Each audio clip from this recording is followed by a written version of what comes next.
നരേന്ദ്രമോദിക്കെതിരെ പ്രതിപക്ഷത്തിന് ഒരു നേതാവ് വേണമെന്ന് ശിവസേന നേതാവ് ഉദ്ധവ് താക്കറെ.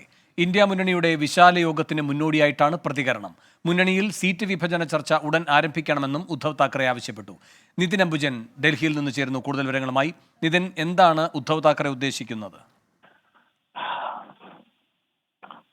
വേണു, ഇന്ന് വൈകിട്ട് 3 മണിക്കാണ് ഡൽഹിയിൽ ഇന്ത്യ സഖ്യത്തിന്റെ യോഗം ചേരുന്നത്. യോഗത്തിൽ പ്രാഥമിക സീറ്റ് ചർച്ചകളിലേക്ക് കടക്കും. അതേസമയം തന്നെ ഒരു വിശദമായ സീറ്റ് ചർച്ചകൾ അത് സംസ്ഥാനങ്ങൾ കേന്ദ്രീകരിച്ചാകും അല്ലെങ്കിൽ സംസ്ഥാന തലത്തിലാകും നടക്കുക എന്ന് തന്നെ നേരത്തെ വ്യക്തമാക്കിയിരുന്നു. പക്ഷേ പ്രാഥമികമായിട്ടുള്ള സീറ്റ് ചർച്ചകളിലേക്ക് കടക്കാൻ തന്നെയാണ് ഇന്ത്യ സഖ്യത്തിന്റെ തീരുമാനം. എന്തായാലും സീറ്റ് വിഭജന ചർച്ച വേഗത്തിൽ തന്നെ കടക്കണമെന്ന ഒരു അഭിപ്രായമാണ് ഇപ്പോൾ ശിവസേന വിഭാഗമായ ഉദ്ധവ് താക്കറെ വ്യക്തമാക്കിയിരിക്കുന്നത്. എന്തായാലും പ്രധാനപ്പെട്ട ഒരു തീരുമാനം ഇന്നലെ ബംഗാളിൽ മമതാ ബാനർജി സ്വീകരിച്ചിട്ടുണ്ട്. CPM, കോൺഗ്രസ് അടക്കമുള്ളവരുമായി ചർച്ചയ്ക്ക് തയ്യാറാണെന്ന് മമതാ ബാനർജി വ്യക്തമാക്കിയിട്ടുണ്ട്.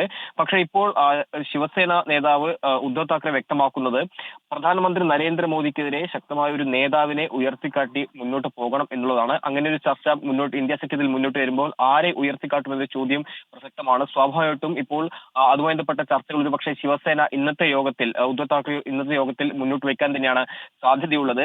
എന്തായാലും നിതീഷ് കുമാർ, അതോടൊപ്പം തന്നെ രാഹുൽ ഗാന്ധി അടക്കമുള്ള പല നേതാക്കളുമുണ്ട്. അത്തരം ഒരു ഘട്ടത്തിലേക്ക് പോകുമ്പോൾ എന്തായാലും ഈ ചർച്ചകൾ വേണം എന്നൊരു ആവശ്യമാണ് ശിവസേന ഉദ്ധവ് താക്കറെ മുന്നോട്ട് വയ്ക്കുന്നത്. കൂടാതെ സീറ്റ് വിഭജന ചർച്ചകളിലും കടക്കണമെന്നൊരു ആവശ്യം ഇന്ത്യ സഖ്യത്തിൽ ചില കക്ഷികൾ മുന്നോട്ട് വെച്ചിട്ടുണ്ട്. അതടക്കമുള്ള ചർച്ചകൾ ഇന്ന് വൈകിട്ട് 3 മണിക്ക് ചേരുന്ന ഇന്ത്യ സഖ്യ യോഗത്തിൽ ആരംഭിക്കും. കൂടാതെ സംസ്ഥാനങ്ങൾ കേന്ദ്രീകരിച്ചുള്ള റാലികൾ ഒരു പക്ഷേ നടത്തണം എന്നൊരു ആവശ്യവും ചില കക്ഷികൾ മുന്നോട്ട് വയ്ക്കാൻ തന്നെയാണ് സാധ്യത എന്ന് മനസ്സിലാക്കുന്നു. ഇന്ന് വൈകിട്ട് 3 മണിക്കാണ് ഇന്ത്യ സഖ്യത്തിന്റെ നിർണായക യോഗം ചേരാനിരിക്കുന്നത്.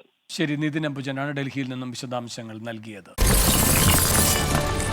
24 അഞ്ചിന്റെ വജ്രത്തിളക്കം.